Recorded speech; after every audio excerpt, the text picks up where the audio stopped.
नमस्कार, मैं तमन्ना और आप देख रहे हैं द संकेत लाइव। आज हम बात करेंगे मध्य प्रदेश हाई कोर्ट के उस बड़े फैसले की जिसने नेट यूजी 2025 के रिजल्ट पर रोक लगा दी। इंदौर और मध्य प्रदेश के कई शहरों में नीट परीक्षा के दौरान बिजली गुल होने से हजारों छात्रों का पेपर बिगड़ गया।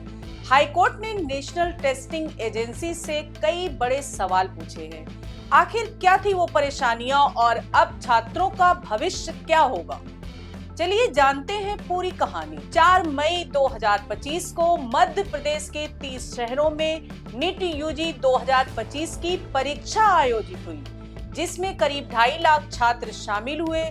लेकिन इंदौर में उस दिन मौसम ने खेल बिगाड़ दिया।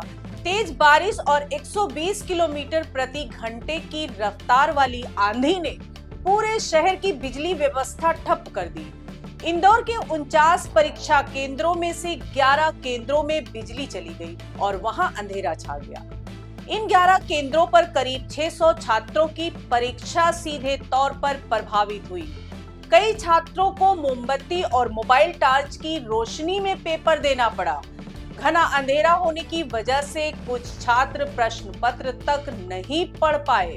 परीक्षा के बाद कई छात्र रोते हुए बाहर निकले और उनके अभिभावकों ने व्यवस्था के खिलाफ गुस्सा जाहिर किया।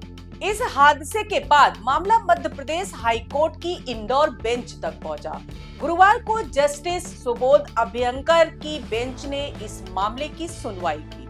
कोर्ट ने नेशनल टेस्टिंग एजेंसी एनटीए, बिजली कंपनी और परीक्षा केंद्रों को नोटिस जारी कर पूछा कि ऐसी अव्यवस्था के लिए जिम्मेदार कौन है। कोर्ट ने साफ कहा कि जब तक इस मामले में संतोषजनक जवाब नहीं मिलता, नीट यूजी के रिजल्ट पर अंतरिम रोक रहेगी। कोर्ट ने एनटीए से पूछा कि बिजली गुल होने की स्थिति में पावर बैकअप क्यों नहीं था। इंदौर में पहली बार सरकारी स्कूलों को परीक्षा केंद्र बनाया गया था, लेकिन वहां जनरेटर या इमरजेंसी लाइट का कोई इंतजाम नहीं था। कोर्ट ने सभी पक्षों को 30 जून तक जवाब दाखिल करने का आदेश दिया है। तब तक रिजल्ट जारी नहीं होगा। इस फैसले का असर देश भर के 21 लाख नीट उम्मीदवारों पर पड़ सकता है, क्योंकि कोर्ट ने रिजल्ट रोक को किसी खास केंद्र तक सीमित नहीं किया है। प्रभावित छात्रों का कहना है कि उन्होंने सालों की मेहनत के बाद नीट की तैयारी की थी, लेकिन खराब व्यवस्था ने उनके सपनों पर पानी फेर दिया। इंदौर के स्कीम नंबर 78 और पीएम श्री केंद्रीय विद्यालय जैसे केंद्रों में बिजली बार बार गुल हुई। कुछ छात्रों ने बताया कि वे 15 से 20 सवाल हल नहीं कर पाए क्योंकि अंधेरे में पेपर पढ़ना असंभव था। ये पहली बार नहीं है जब नीट परीक्षा में ऐसी अव्यवस्था हुई है। 2016 में उड़ीसा में चक्रवात के दौरान एनटीए ने प्रभावित छात्रों के लिए दोबारा परीक्षा कराई थी।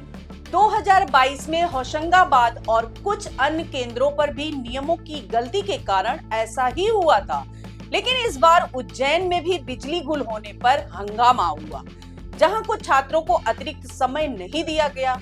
इस मामले ने एक बार फिर सवाल उठाया है कि क्या हमारी परीक्षा व्यवस्था छात्रों के भविष्य के साथ खिलवाड़ कर रही है। नीट के अलावा मेडिकल, नर्सिंग, वेटनरी या आयुर्वेदिक कॉलेजों में दाखिले का दूसरा रास्ता कोई नहीं है। अगर रिजल्ट में देरी हुई तो छात्रों का पूरा साल बर्बाद हो सकता है। हम आपसे जानना चाहते हैं, क्या प्रभावित छात्रों के लिए दोबारा परीक्षा होनी चाहिए या एनटीए को सख्त सजा मिलनी चाहिए? अपनी राय कमेंट बॉक्स में जरूर बताएं। ऐसी ही खबरों के लिए द संकेत लाइव को सब्सक्राइब करें, लाइक करें और बेल आइकन दबाएं ताकि आपको हर अपडेट मिल सके। मिलते हैं फिर। नमस्कार।